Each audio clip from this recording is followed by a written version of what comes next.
Hello, and welcome back to Watching Brief for a special bulletin regarding the Just Stop Oil protest, aka attack on the Stonehenge monument in Wiltshire. I'm joined as ever by my co host, Mr. Andy Brockman.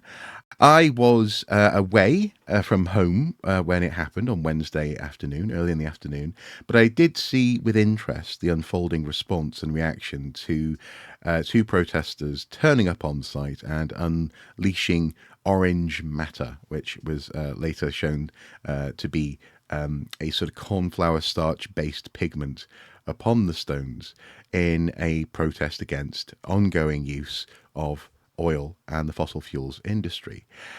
Uh, it was interesting, wasn't it? I guess to see it happen, but then also to see how people responded, because I think, broadly speaking, the response has not been necessarily exactly what the protesters might have hoped for. No, I mean I was working at home when the attack happened, so I watched it sort of unfold in real time in terms of the TV and radio coverage, Mm. and then obviously on social media as well. And my initial reaction was, first of all, shocked that it had happened, not Mm-hmm. surprised really, because Just Stop Oil have got form for this kind of thing. They've recently attacked, for example, manuscripts at the British Library, Mm-hmm.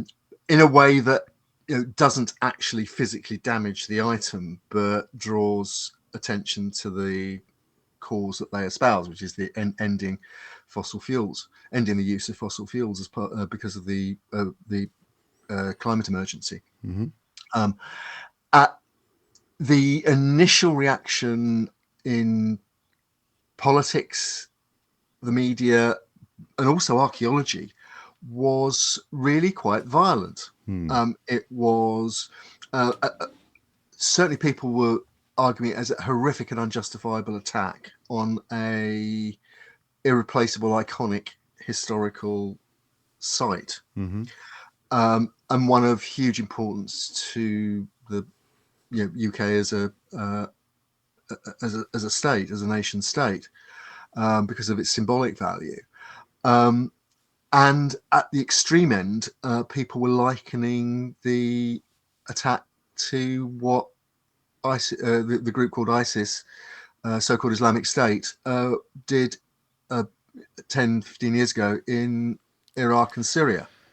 Yeah, except that involved explosives being deployed on a massive scale, digging machinery, physically throwing, attacking, chipping, damaging artifacts, and so as to and erase them, and and the murder of archaeologists, yeah, the murder of as archaeologists well as many other and people. other people. Yeah, so it doesn't compare. It just does not. And I uh, I am not as annoyed, even as an archaeologist, as I've seen some of my colleagues nationally and internationally being about this, primarily because the following morning, yesterday morning, it was confirmed that actually there had been no damage, not even to the lichen on the stones.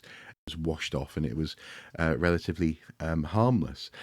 I suppose the thing I find most disappointing about it is the fact that it falls short of being effective activism, because it's resulted in people primarily being in a situation where they're going to recall and remember the outrage more than they are going to think about the cause of the protest or the cause for the protest. And for me, this is a slightly sort of highfalutin archaeologist's theoretical response, but I would much rather have seen a protest perhaps that daubed themselves in orange in front of the monuments, using them as a backdrop perhaps, and that actually linked the monument to being something unnatural. The protesters actually talked about how Stonehenge was connected to the natural world and how we were going against that order. Actually, the stones themselves being there could not be less natural if you tried. We know that they're there as a stone circle. We know that people did it because it's unnatural, and that whole process of farming. The Bronze Age, in particular, saw the results of Neolithic over farming and deforestation. Moorland, acidic bogland, and this kind of thing spreading across parts of England, in particular, and and that would have been a far more, I think, effective long story to be using the stones for than simply because they're well known. That said, though, they are well known, and that's no doubt why they were a focus of this protest. And I guess you cannot blame people for going for notoriety as much as a well thought out, deep and meaningful. I think so. You can look at. I think you can look at Stonehenge as something that has an iconic place in our national consciousness, Hmm. as a cultural item, as the part of the national psychodrama almost. Hmm. Certainly when it comes to instances like this, but it's So so much. what's the difference? So just having just then, what's the difference conceptually between a pigment that does no damage and projecting the Queen's face onto the monument? As a locus or a focus of national discourse. They both, hijacking's perhaps the wrong word. They're both using the monument Hmm. for to make a broader comment about society, Hmm. and it's happened many times before. There was a photograph doing the rounds on social media yesterday, which I have to say I hadn't seen before, but of the stones with a CND protest, ban the bomb.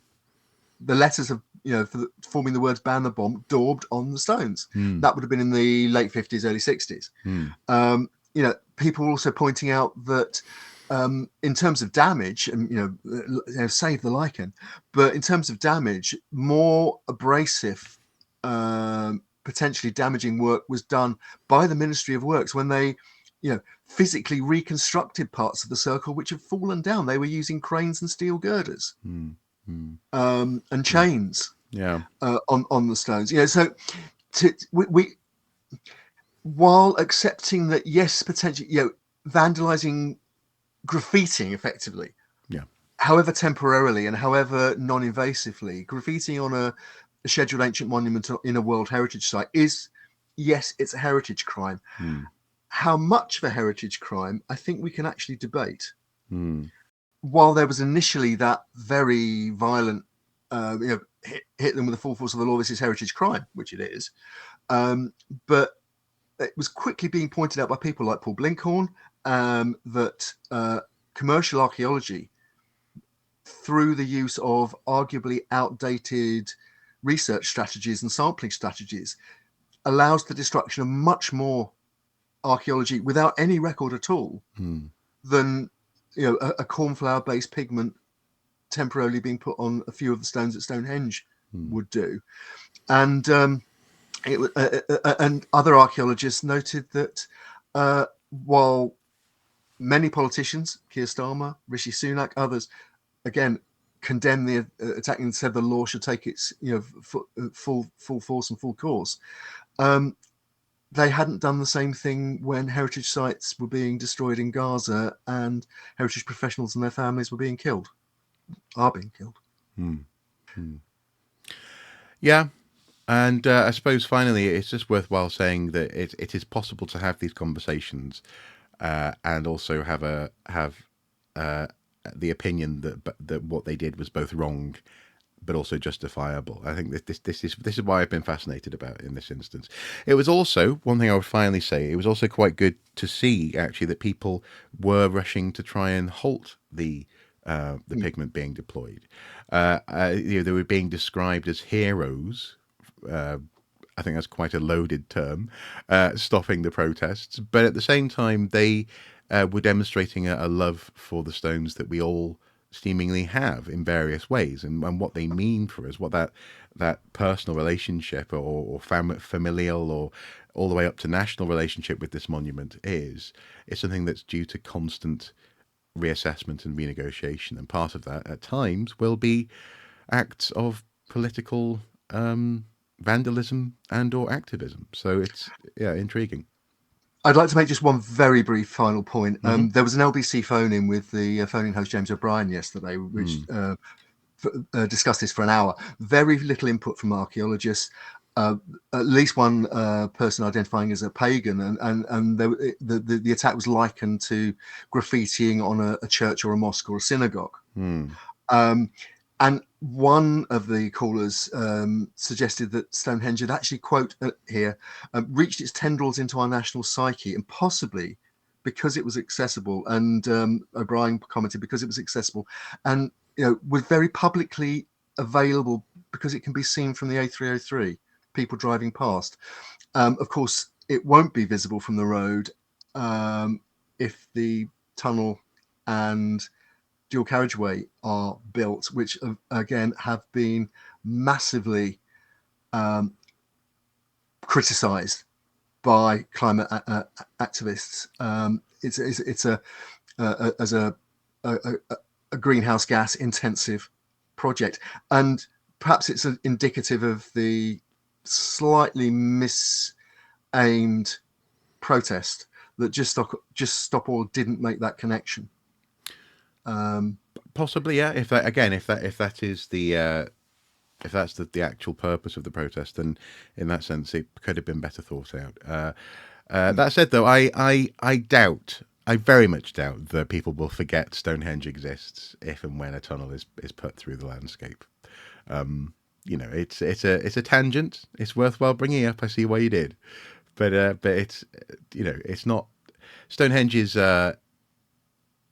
deeply rooted in not just national but international awareness, and Very much so. I think in that sense, yeah, it's not at risk of going anywhere in terms of how people have regard for the monument. Anyway, I am going to cut us off there. We've done a short, sharp interlude here. The second watching brief of the week. Goodness me, we're really spoiling you at home there. Please do consider supporting us on Patreon. Check out Andy's Ko-fi account. Links will be available below, or just you can find them. And please do keep any conversation below civil and productive. Until next time, though, do take care. Bye bye. Bye bye.